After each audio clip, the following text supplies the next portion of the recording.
अस्सलाम वालेकुम सामाइन। आज की इस वीडियो में हम बात करेंगे कि मनोसलवा क्या था, किन पर उतारा गया और फिर ये उतरना क्यों बंद कर दिया गया। तो सामाइन, ये वो दौर था जब फिरौन के गर्क होने के बाद बने इसराइल मुसलमान हो गए और जब हज़रत मूसा अलैहिस्सलाम को इत्मीनान नसीब हुआ तो अल्लाह ताला का हुक्म हुआ कि आप बने इसराइल का लश्कर लेकर बैतुल मुक़द्दस दाखिल हो जाएं। उस वक्त बैतुल मुक़द्दस पर अमालिका की कौम का कब्जा था, जो कि बदतरीन कुफार थे और बहुत ही ताकतवर जंगजू और नहायत जालिम लोग थे। चनाचा हज़रत मूसा अलैहिस्सलाम बने इसराइल को लेकर कौम अमालिका से जिहाद के लिए रवाना हो गए। मगर बने इसराइल जब बैतुल मुक़द्दस के करीब पहुँचे तो एकदम बुज़दिल हो गए और कहने लगे कि इस शहर में जाबरीन अमालिका है, जो कि बहुत ही ज़ोरावर और ज़बरदस्त है, लिहाजा ये लोग जब तक यहाँ रहेंगे हम हरगिज़ इस शहर में दाखिल नहीं होंगे। बल्कि बने इसराइल ने हज़रत मूसा अलैहिस्सलाम से यहाँ तक कह दिया कि ए मूसा, आप और आपका खुदा जाकर इस ज़बरदस्त कौम से जंग करे। बने इसराइल के मुँह से हज़रत मूसा अलैहिस्सलाम को ये सब सुनकर बहुत रंज और सदमा हुआ और आपने रब्बे ताला के दरबार में ये अर्ज़ किया कि जिसका जिक्र कुरान पाक में आता है, सूरतुल माइदा आयत नंबर 25। मूसा ने कहा, ए मेरे रब, मेरे इख्तियार में सिवाय मेरी जान और मेरे भाई के और कोई नहीं, सो हमारे दरमियान और इस नाफरमान कौम के दरमियान जुदाई डाल दे।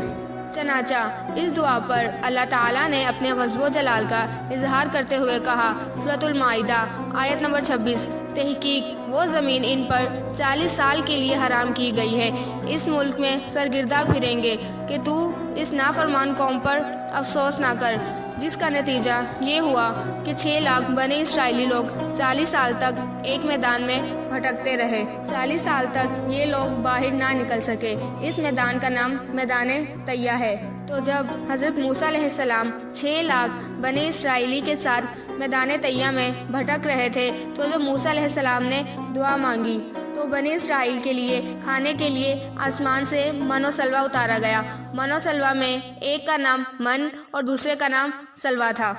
मन बिल्कुल सफ़ेद शहद की तरह एक हलवा था या बिल्कुल सफ़ेद शहद ही था जो रोज़ आसमान से बरसता था, और सलवा जो कि पकी हुई बटेरें थी जो कि हवा के साथ आसमान से नाजिल हुआ करती थी। अल्लाह ताला ने बने इसराइल पर अपनी नेमतों का शुमार करवाते हुए कुरान मजीद में इरशाद फरमाया, और तुम पर मनोसलवा उतारा गया।